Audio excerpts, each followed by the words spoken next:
नमस्कार, the solids परिवार में मैं शेखर पांडे आप सभी भाई बहनों का रोज की तरह आज भी स्वागत करता हूं। उम्मीद के साथ कि ठीक होंगे, पढ़ाई लिखाई भी बेहतर तरीके से सबकी चल भी रही होगी।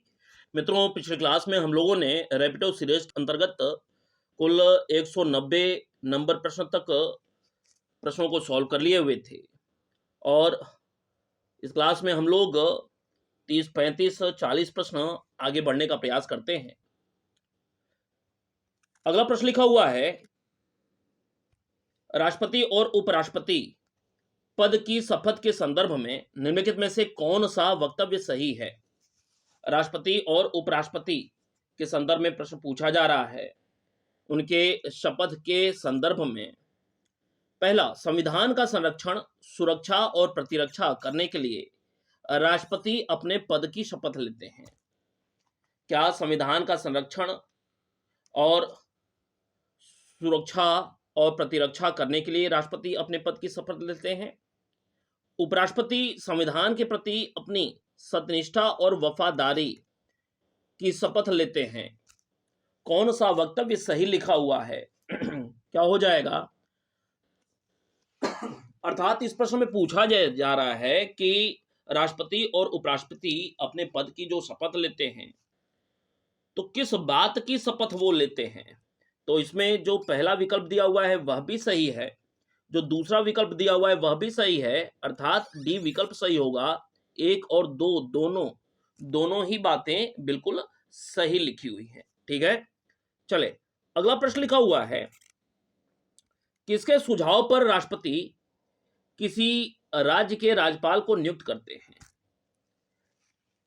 तो आपको जानकारी होगी कि मंत्रिमंडल की सिफारिश पर ही राष्ट्रपति राज्य के राज्यपाल को नियुक्त करते हैं और चूंकि मंत्रिमंडल का प्रमुख प्रधानमंत्री है तो प्रधानमंत्री की सुझाव पर, सिफारिश पर राष्ट्रपति राज्यपाल की नियुक्ति करते हैं। 93 की बात करेंगे। लिखा हुआ है,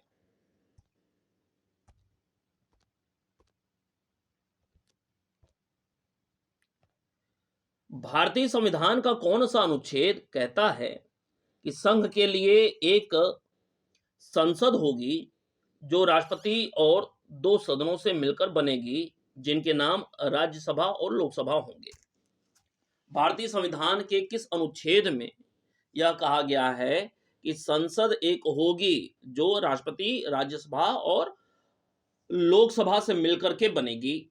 वह कौन सा अनुच्छेद है?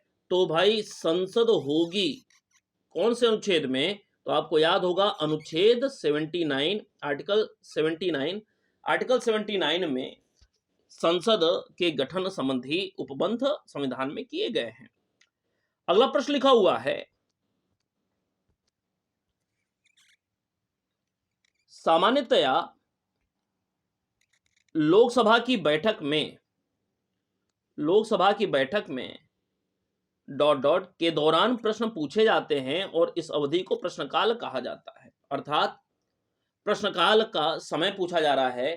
तो लोकसभा की बैठक में प्रश्नकाल की बात हो रही है, तो जो पहले घंटे का समय है, इस दौरान जो भी प्रश्न पूछे जाते हैं वह अवधि प्रश्नकाल की अवधि कही जाती है। लोकसभा की बैठक का जो रोज पहला घंटा होता है, उस दौरान जो प्रश्न पूछे जाते हैं वह प्रश्नकाल के दौरान पूछे गए प्रश्न होते हैं। ठीक है, अगला प्रश्न लिखा हुआ है 195, संसदीय अथवा स्थानीय सरकार के चुनाव नतीजों की वैधता परखने के लिए जांच प्रक्रिया कौन सी है? संसदीय अथवा स्थानीय सरकार के चुनाव नतीजों की वैधता परखने के लिए जांच प्रक्रिया कौन सी है? क्या हो जाएगा? गैर अनुपालन प्रतिनिधित्व नहीं, जनमत संग्रह नहीं, कौन सा होगा? सी विकल्प बिल्कुल सही होगा, चुनाव याचिका। संसदीय तथा या अथवा स्थानीय सरकार के चुनाव नतीजों की वैधता परखने के लिए जांच प्रक्रिया क्या होगी? चुनाव के संदर्भ में याचिका। अगला प्रश्न लिखा हुआ है कि राज्य में जिला न्यायाधीशों की नियुक्ति कौन करता है? किसी राज्य में जिला न्यायाधीशों की नियुक्ति कौन करता है?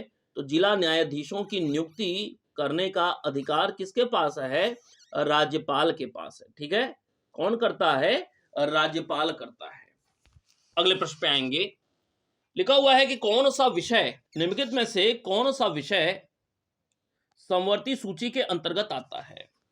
समवर्ती सूची के अंतर्गत कौन सा विषय आएगा? तो भाई डाकघर, बचत खाते ये संघीय सूची का विषय है। यह जो वन्य पशु लिखा हुआ है ना, वन्य पशु और पक्षियों की सुरक्षा, यह समवर्ती सूची का विषय है।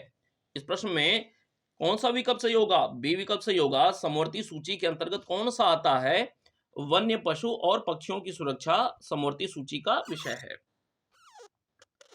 अगला प्रश्न लिखा हुआ है कि राष्ट्रपति कितने साल में वित्त आयोग का गठन करते हैं? राष्ट्रपति कितने वर्ष में वित्त आयोग का गठन करते हैं? तो वित्त आयोग का गठन जो होता है वह प्रत्येक 5 वर्ष पर होता है। पहले भी हमने इस प्रश्न पे काम कर लिया हुआ है। लिखा हुआ है कि भारतीय संविधान का पहला संशोधन कौन से वर्ष में कार्यान्वित हुआ, जिसके माध्यम से भाषण एवं अभिव्यक्ति की स्वतंत्रता के दुरुपयोग तथा जमींदारी उन्मूलन कानून वैधता से संबंधित प्रावधान बनाए गए थे। पहला संशोधन कब हो रहा है? तो आप सबको याद होगा, भारतीय संविधान में पहला संशोधन 1951 में हुआ था। ठीक है। 200वां नंबर प्रश्न लिखा हुआ है कि भारतीय संविधान की कौन सी अनुसूची में दल बदल के आधार पर पात्रता रद्द कराने का प्रावधान है? दल बदल संबंधी पात्रता रद्द कराने का प्रावधान कौन सी? तो दल बदल से संबंधित कौन सा अनुसूची है? तो आप कहेंगे 10वीं अनुसूची है। ठीक है। कौन सी? 10वीं अनुसूची। चलें, सारी अनुसूचियां याद रखिएगा। पहले भी कहा हुआ है कि कम से कम 100 के आसपास आपको अनुच्छेद याद होने चाहिए। कौन से भाग में कौन सी बातें कही गई हैं वह भाग याद होने चाहिए। अनुसूचियां निश्चित रूप से याद होने चाहिए। किस देश से कौन सी चीज ग्रहण की गई है भारतीय संविधान में, ये कुछ ऐसी बातें हैं, अगर ध्यान में रखते हैं तो कम से कम 2-3 प्रश्न सीधे सीधे यहां से बन जाएंगे। भारतीय नागरिकों के मौलिक अधिकारों के संदर्भ में कौन सा सही है? पहला, राज्य किसी भी नागरिक की भाषण और अभिव्यक्ति की स्वतंत्रता पर प्रतिबंध लगा सकता है यदि यह दूसरे देशों के साथ भारत के मैत्रीपूर्ण संबंधों पर प्रभाव डालती है। दूसरा, आपातकाल के दौरान स्वतंत्रता के अधिकार को स्थगित किया जाता है तथा प्रतिबंध लगाए जाते हैं। नागरिकों के मौलिक अधिकारों के संदर्भ में बात की जा रही है। क्या पहला जो विकल्प लिखा हुआ है वह सही लिखा हुआ है? किसी भी नागरिक की भाषण और अभिव्यक्ति की स्वतंत्रता पर प्रतिबंध लगाया जा सकता है यदि वह भाषण या अभिव्यक्ति की स्वतंत्रता उसकी दूसरे देशों के साथ मैत्रीपूर्ण संबंधों पर प्रभाव डालता है, निश्चित रूप से लगाया जा सकता है। आपातकाल के दौरान स्वतंत्रता को स्थगित किया जा सकता है, निश्चित रूप से किया जा सकता है। कौन सा सही विकल्प होगा? बी विकल्प बिल्कुल सही होगा। 1 और 2 दोनों बातें सही लिखी हुई हैं। 202 नंबर लिखा हुआ है कि किसी भी विषय पर समान मतदान होने पर संसद के किसी भी सदन के स्पीकर द्वारा मत डालने को कहा जाता है। क्या कहा जाता है? क्या हो जाएगा उत्तर? किसी भी विषय पर समान मतदान होने पर पक्ष विपक्ष दोनों की ओर से वोटिंग किया गया और बराबरी की स्थिति बन गई। ऐसे में निर्णायक मत कौन देगा? तो निर्णायक मत जो स्पीकर है वो देगा। क्या कहा जाएगा उसके मत डालने को? तो कुछ भी ऐसा खास नहीं है, परेशान होने की जरूरत नहीं है, सिंपल सी बात है, मतदान करना। विशेषाधिकार अगर अर्थात विशेषाधिकार, निराकार, प्रस्ताव, अधिमत आदि ये सब नहीं, सिंपल सी बात है, मतदान करना बराबरी की स्थिति में। निम्न में से कौन सा वक्तव्य राज्यसभा के सदस्य के लिए सही है? पहला, राज्यसभा के सदस्य को वही वेतन और अन्य लाभ मिलते हैं जो लोकसभा के सदस्य को मिलते हैं। ठीक है। दूसरा, राज्यसभा के सदस्य एकल हस्तांतरित मत पद्धति के द्वारा राज्य विधानसभाओं से चुने जाते हैं। कौन सा सही है? ये जो पहली बात लिखी हुई है कि राज्यसभा के सदस्य को वही वेतन और लाभ मिलते हैं जो लोकसभा के सदस्य को, ठीक है। दूसरा, राज्यसभा के सदस्यों का चुनाव कैसे होता है, तो वही राष्ट्रपति वाली पद्धति, विधानसभाओं द्वारा चुने जाते हैं। दोनों की दोनों बातें बिल्कुल सही लिखी हुई हैं। सही विकल्प क्या हो जाएगा, 1 और 2 दोनों, अर्थात ए विकल्प सही होगा। अगले प्रश्न पे, संविधान सभा का अंतिम सत्र कब आयोजित किया गया था? संविधान सभा का अंतिम सत्र कब आयोजित किया गया था? आपको याद होगा 24 जनवरी 1950 को, नहीं, 24 जनवरी 1950 को संविधान सभा का अंतिम सत्र आयोजित हुआ था। अब इसमें प्रश्न बनते हैं कि कुल कितने अनुच्छेद लागू कर दिए गए, एक बात। दूसरी बात कि कुल कितने महिला पुरुष सदस्य उपस्थित थे। इस प्रकार के प्रश्न निश्चित रूप से पहले भी पूछे गए हैं, आगे भी पूछे जाएंगे। निम्न में से कौन सा नागरिकों के मौलिक अधिकारों के तहत भारत के संविधान में कहा गया है?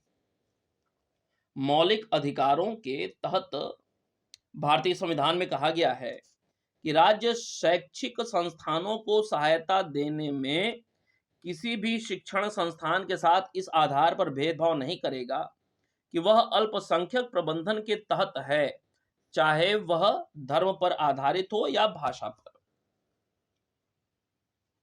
दूसरा, यदि कोई व्यक्ति भारत की संप्रभुता, एकता और अखंडता को अक्षुण्ण बनाए रखने में तथा उसकी रक्षा करने में विफल रहता है तो उसकी स्वतंत्रता के अधिकार को प्रतिबंधित किया जा सकता है।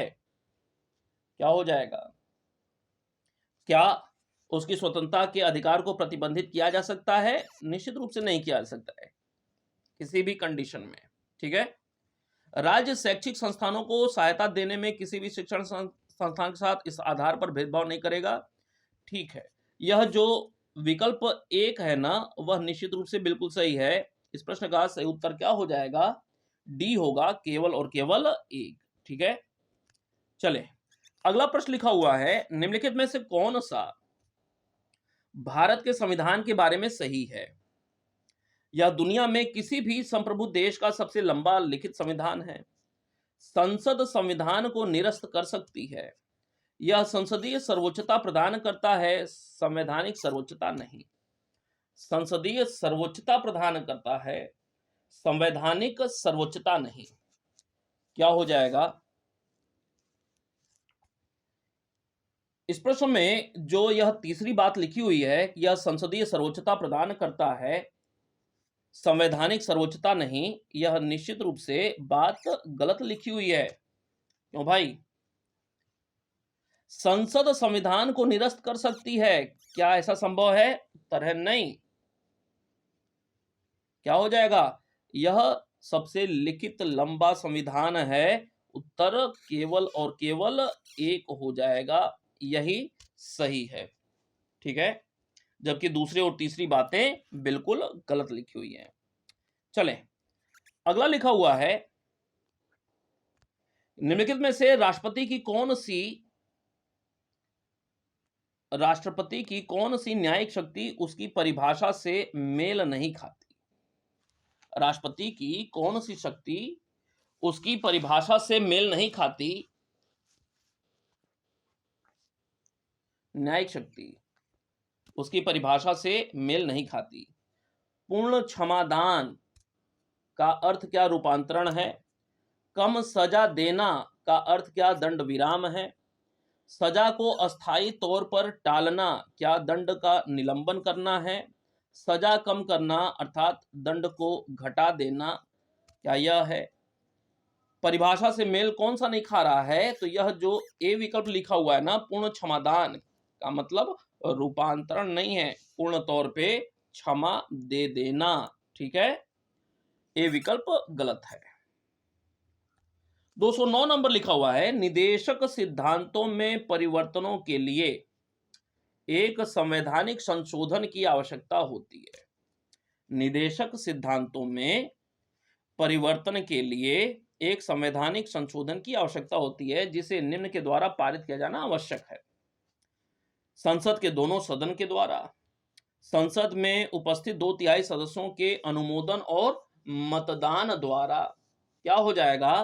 तो भाई नीति निदेशक तत्व में अगर कोई परिवर्तन करना है तो संवैधानिक संशोधन होगा, और संवैधानिक संशोधन के अंतर्गत संसद के दोनों सदन भाग लेंगे ही नहीं, और उपस्थित 2/3 सदस्यों का अनुमोदन और मतदान आवश्यक है। अर्थात दोनों की दोनों बातें बिल्कुल सही लिखी हुई हैं। सही उत्तर क्या हो जाएगा? बी विकल्प बिल्कुल सही होगा। 210 नंबर लिखा हुआ है, किस मौलिक अधिकार का लक्ष्य है सामाजिक विभेद उन्मूलन करना? समानता का अधिकार, धर्म की स्वतंत्रता का अधिकार, शोषण के विरुद्ध या स्वतंत्रता का अधिकार। निम्नलिखित चारों में से किस मौलिक अधिकार का लक्ष्य है सामाजिक विभेद का उन्मूलन करना? तो भाई यह जो ए विकल्प लिखा हुआ है समानता का अधिकार 14 से 18, इसी का लक्ष्य है सामाजिक विभेद को दूर करना। ठीक है, अगले प्रश्न पे, भारत में किसी भी राज्य के राज्यपाल पद पर नियुक्त सर्वप्रथम महिला कौन थी? अर्थात पहली महिला कौन थी जो किसी राज्य के राज्यपाल पद पर आसीन होती हैं? आपको याद होगा सरोजनी नायडू, प्रथम महिला राज्यपाल भारत में। अगला प्रश्न लिखा हुआ है, केंद्र शासित प्रदेश अंडमान और निकोबार द्वीप समूह के न्याय अधिकार क्षेत्र में आता है। किसके न्याय अधिकार क्षेत्र में आता है? कोलकाता उच्च न्यायालय के न्याय अधिकार क्षेत्र में आता है अंडमान निकोबार द्वीप समूह। ठीक है, चले 213 नंबर लिखा हुआ है कि भारतीय संविधान के अनुच्छेद 22 के अनुसार अधिकतम कितने समय के भीतर गिरफ्तार करके हिरासत में लिए गए किसी व्यक्ति को निकटतम मजिस्ट्रेट के समक्ष प्रस्तुत करना चाहिए? कितने घंटे? 24 घंटे या 72 घंटे? उत्तर होगा 24 घंटे के भीतर। ठीक है, निकटतम मजिस्ट्रेट के समक्ष प्रस्तुत करना आवश्यक होता है, गिरफ्तार कोई भी किया गया व्यक्ति हो। 214 की बात करेंगे, राज्यसभा के मनोनीत सदस्यों के संदर्भ में कौन सा वक्तव्य सही है? राज्यसभा के मनोनीत सदस्यों की बात हो रही है, अर्थात जो 12 सदस्य राष्ट्रपति के द्वारा मनोनीत किए जाते हैं उनके संदर्भ में। अब वो कौन कौन से क्षेत्र हैं? कुल 5 क्षेत्र हैं, ध्यान में रखना है। ठीक है, भारत के राष्ट्रपति के चुनाव में उन्हें मत देने का अधिकार नहीं है। दूसरा, भारत के उपराष्ट्रपति के चुनाव में उन्हें मत देने का अधिकार है। कौन सा वक्तव्य सही है? तो भारत के राष्ट्रपति के चुनाव में उन्हें मत देने का अधिकार नहीं है, बात बिल्कुल सही लिखा हुआ है। भारत के उपराष्ट्रपति के चुनाव में उन्हें मत देने का अधिकार प्राप्त है, बात बिल्कुल सही लिखा हुआ है। क्या सही होगा? विकल्प डी विकल्प बिल्कुल सही होगा। ठीक है, 1 और 2 दोनों बातें बिल्कुल सही लिखी हुई है। 4 क्षेत्र हैं जहां पर राष्ट्रपति नियुक्त करता है, मनोनीत करता है 12 सदस्यों को। ठीक है, जबकि राज्यों के विधान परिषद के संदर्भ में कुल 5 क्षेत्र। चले, भारतीय संविधान के अनुच्छेद 148 के अंतर्गत वह कौन सा प्राधिकरण है जो भारत सरकार के सभी प्राप्तियों और व्यय की लेखा परीक्षा करता है? आसान सा प्रश्न है। अनुच्छेद 148 की जैसे ही बात आएगी CAG का नाम निकल करके आएगा, भारत के नियंत्रक और महालेखा परीक्षक। आसान सा प्रश्न है, सबको उत्तर पता ही होगा। अगला प्रश्न लिखा हुआ है,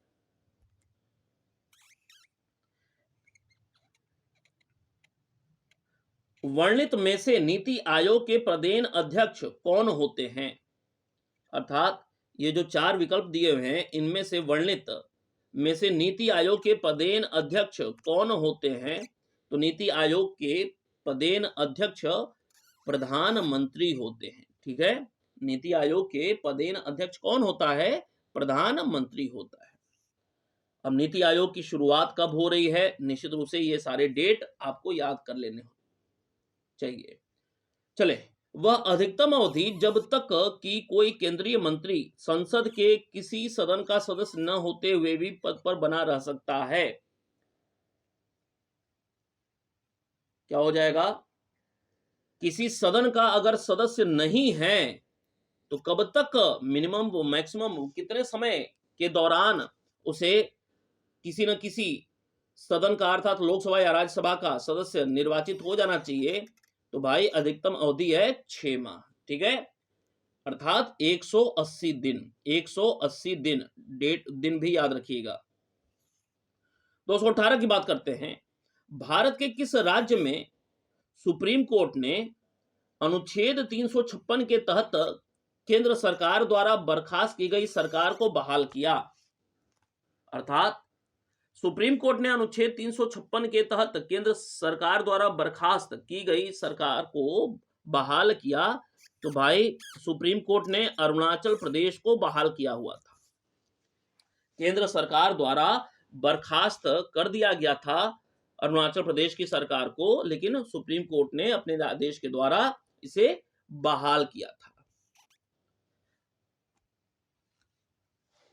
अगला प्रश्न लिखा हुआ है कि भारतीय संविधान का अनुच्छेद संसद को किसी राज्य के क्षेत्र सीमा और नाम में परिवर्तन करने की शक्ति प्रदान करता है। तो वह कौन सा अनुच्छेद है जो संसद को किसी राज्य क्षेत्र की सीमा नाम में परिवर्तन करने की शक्ति प्रदान करता है? आपको याद होगा अनुच्छेद 3। अनुच्छेद 3 क्या कहता है कि संसद को किसी राज्य के या राज्य क्षेत्र की सीमा नाम में परिवर्तन करने की शक्ति प्राप्त है, और उसके क्या तरीके हैं? सामान्य बहुमत है, आपको पता होगा। चले, इनमें कौन विधान परिषद की शक्ति के विषय में सही है? विधान परिषद की शक्ति के विषय में सही है। विधान परिषद की कुल सदस्य संख्या विधानसभा के सदस्यों की कुल संख्या के 1/3 से अधिक नहीं होना चाहिए। महत्वपूर्ण बात है, विधान परिषद की कुल सदस्य संख्या 40 से कम नहीं होनी चाहिए। बात दोनों की दोनों सही लिखी हुई है। क्या विकल्प होगा सही? बी विकल्प सही होगा, अर्थात 1 और 2 दोनों बातें बिल्कुल सही लिखी हुई है। अगले प्रश्न पे लिखा हुआ है, भारत के संविधान की मूल हस्तलिखित प्रति कहां रखी गई है? ठीक है, कहां रखी गई है? तो संसद की लाइब्रेरी में मूल प्रति रखी गई है। कहां पर? संसद की लाइब्रेरी में मूल प्रति को रखा गया है। अगला प्रश्न लिखा हुआ है, निम्नलिखित अधिकारों में से भारतीय संविधान के अनुच्छेदों के अनुसार सही सुमेलित नहीं है। सही सुमेलित नहीं है पूछा जा रहा है। शोषण के विरुद्ध अधिकार आर्टिकल 23-24, समानता का अधिकार आर्टिकल 14 से 18, स्वतंत्रता का अधिकार 19 से 22, धार्मिक स्वतंत्रता का अधिकार 11 से 13। क्या विकल्प गलत हो जाएगा? सुमेलित कौन सा नहीं होगा? डी विकल्प निश्चित रूप से गलत दिया हुआ है। ठीक है, चले, धार्मिक स्वतंत्रता का अधिकार 24, 25, 26, 27 नहीं, 23, 24, 25, 23, 24 हो गया। शोषण के विरुद्ध 25, 26, 27, 28, धार्मिक स्वतंत्रता का अधिकार। ठीक है, कहां से कहां? तो 25, 26, 27, 28, 25 से लेकर के 28 तक। चले, अगला लिखा हुआ है, संविधान के कौन से अनुच्छेद के तहत मजिस्ट्रेट की अदालत में याचिका दायर करके कोई भी नागरिक किसी सार्वजनिक मुद्दे पर, जनहित मुद्दे पर न्यायालय जा सकता है? किसी अनुच्छेद में किसी मजिस्ट्रेट की अदालत में याचिका दायर करना सार्वजनिक मुद्दे पर, कौन से अनुच्छेद में इस प्रकार की बात देखने को मिलती है? तो आप कहेंगे अनुच्छेद 226। क्यों भाई? मजिस्ट्रेट की अदालत में याचिका दायर करके कोई भी नागरिक किसी सार्वजनिक मुद्दे पर जनहित अथवा जन कल्याण के उद्देश्य से न्यायालय जा सकता है। संवैधानिक उपचारों का अधिकार अनुच्छेद 32 भी है। ठीक है, तो यहां पर उत्तर क्या हो जाएगा? दोनों ही बातें देखी जा सकती हैं। चलें, फिलहाल एक के साथ हम लोग चलते हैं। ठीक है, अगला प्रश्न लिखा हुआ है, निम्नलिखित में से कौन सा वक्तव्य भारतीय संविधान में स्थित राज्य के नीति निर्देशक तत्वों में विनिर्दिष्ट रूप से उल्लिखित है। राज्य अपनी नीति को विशिष्टतया निम्न उन्मुखी बनाएगा, जिससे समुदाय के भौतिक संसाधनों का स्वामित्व और नियंत्रण इस प्रकार बटा हो जिससे सर्वोत्तम रूप में सामूहिक हित सध सके। दूसरा, आर्थिक व्यवस्था इस प्रकार चले जिससे धन और उत्पादन साधनों का सर्वसाधारण के लिए अहितकारी संकेंद्रण न हो। बात बिल्कुल ये दूसरी सही लिखी हुई है। ये दोनों की दोनों ही बातें बिल्कुल सही लिखी हुई हैं। ठीक है, डीपीएसपी के संदर्भ में, नीति निर्देशक तत्व के संदर्भ में बात हो रही है कि राज्य इस प्रकार से नीति बनाएगा कि समुदाय के भौतिक संसाधनों का स्वामित्व और नियंत्रण इस प्रकार बटा हो जिससे सर्वोत्तम रूप में सामूहिक या सार्वजनिक हित सध सके। बात दोनों की दोनों सही लिखी हुई हैं। इस प्रश्न का सही विकल्प ए होगा। चले, अगला प्रश्न लिखा हुआ है, संसद सदस्य को शपथ कौन दिलवाता है? तो संसद सदस्य को शपथ कौन दिलवाएगा? तो आप कहेंगे संसद सदस्य को शपथ राष्ट्रपति दिलवाता है, या राष्ट्रपति, इस कार्य के लिए राष्ट्रपति द्वारा नियुक्त कोई सम्यक व्यक्ति शपथ दिलवाएगा। ठीक है, तो ये 225 नंबर प्रश्न तक हम लोग पहुंच चुके हैं। कल इसी क्रम में हम लोग आगे बढ़ेंगे। लगातार यह श्रृंखला हमारी जारी रहेगी। रोज 30, 35, 40 प्रश्नों के माध्यम से हम लोग थोड़ा थोड़ा बढ़ते आ रहे हैं। मैंने आपको कहा था कि 1 महीने के भीतर हम लोग पूरा 1000 प्रश्नों को सॉल्व कर ले जाएंगे, और लगातार हम लोग लगभग देखा जाए तो 1/4 हिस्से तक पहुंच चुके हैं। 1/4, 3/4 और काम बाकी रह गया है। लेकिन आप निश्चित रूप से आप अपने नोट्स को अगर रिवाइज करते हैं तभी ही जाकर के प्रश्नोत्तर सीरीज का पूरा लाभ उठा पाएंगे। सिर्फ मनोरंजन करने से काम नहीं होगा। आपकी जिम्मेदारी बनती है कि रोज 2-3 घंटे अपने अध्ययन में देते रहें। पेपर कब होगा इस बात को लेकर के अभी सोचने समझने की आवश्यकता नहीं है। पेपर होगा, इसमें दो राय नहीं है। डिले लगातार होता जा रहा है, लेकिन अचानक से कभी आपको जानकारी मिलेगी, और जब जानकारी मिलेगी कि बस अब पेपर होने वाला है, तो आप में से बहुत सारे लोग इतने आनंद फानन में हो जाएंगे, हार्ट बीट बढ़ जाएगा। क्यों? क्योंकि महीनों से पढ़ाई लिखाई छूटी हुई है। हालांकि दिमाग में इच्छा है कि हम पास हो जाएं, आगे बढ़ जाएं, लेकिन लगातार अगर टच में नहीं हैं तो कोई भी काम, इवन घर में खाना भी आप बनाते हो और महीने 2 महीने किसी कारणवश खाना बनाना नहीं हुआ है, और आप सोचें कि बहुत बढ़िया तरीके से खाना भी बन जाए, तो वह भी संभव नहीं होता है। ठीक है, क्योंकि practice makes man perfect. Perfection कहां से आती है? प्रैक्टिस से ही आती है। तो निश्चित रूप से इस बात को ध्यान में रखें। अपने कमेंट निश्चित रूप से लिखा करें, सुझाव निश्चित रूप से दिया करें। मिलते हैं कल फिर। धन्यवाद।